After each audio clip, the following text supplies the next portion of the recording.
मंगलवार को पुष्कर नगरपालिका बोर्ड की दूसरी साधारण सभा की बैठक पालिका अध्यक्ष कमल पाठक की अध्यक्षता में संपन्न हुई।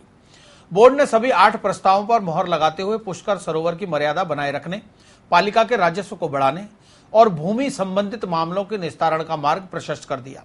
बैठक में पालिका उपाध्यक्ष मुकेश कुमावत सहित सभी पार्षद मौजूद रहे। ईओ शशिकांत शर्मा ने बैठक का एजेंडा साधारण सभा के समक्ष रखा।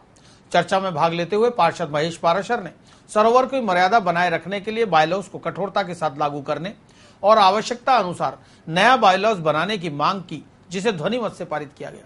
इसी प्रकार पार्षद ओम प्रकाश पाराशर ने पालिका की समस्त चल अचल संपत्तियों और वर्तमान में उनकी ताजा स्थिति से पार्षदों को अवगत कराने की मांग की।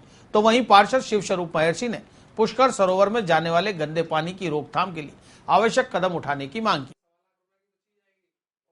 आज बोर्ड की बैठक हुई। बोर्ड में विविध उपविधियां पास की गई और अनेक शुल्क लगाए गए। जैसे उपविधियां सामुदायिक विवाह स्थल उपविधियां लागू की गई हैं, जो राज्य सरकार द्वारा पूर्व में लागू की है, उनको बोर्ड द्वारा अनुमोदित किया गया है।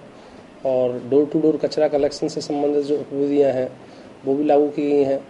बाकी की शुल्क और जो अनुज्ञा वाली बात है वो पालिका शहर में जैसे कैमल सफारी है, और इसके अतिरिक्त उसमें जो होटल्स जो हैं, होटल से जो शुल्क वसूल कमरे के हिसाब से वसूलने का है वो भी रखा गया है। इस प्रकार अनेक के शुल्क रखे गए हैं।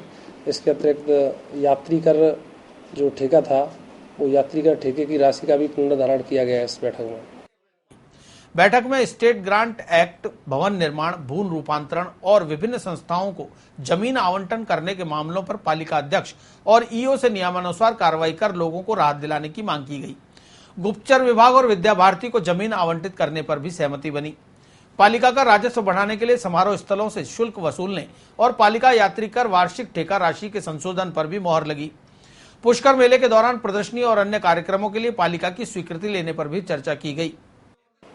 सरोवर की मर्यादा को लेकर भी सरोवर की मर्यादा को भी लेकर इसमें रखा गया है कि जो भी यहाँ पे अनाज बिखेरता है, खिल्ली आटा डालता है, उस पर भी जुर्माना वसूल किया जाए 2009 की धारा 233 के तहत। इसके अतिरिक्त ये भी कहा गया है कि सख्ती से कार्रवाई करने का बोर्ड द्वारा निर्णय लिया गया है कि कोई इस प्रकार का घाट की जो पवित्रता है उसको दूषित करने का प्रयास करता है, संबंधित के खिलाफ कठोर पालिका स्तर पर भी कठोर कार्रवाई किया जाए, उसका सामान जब्त किया जाए।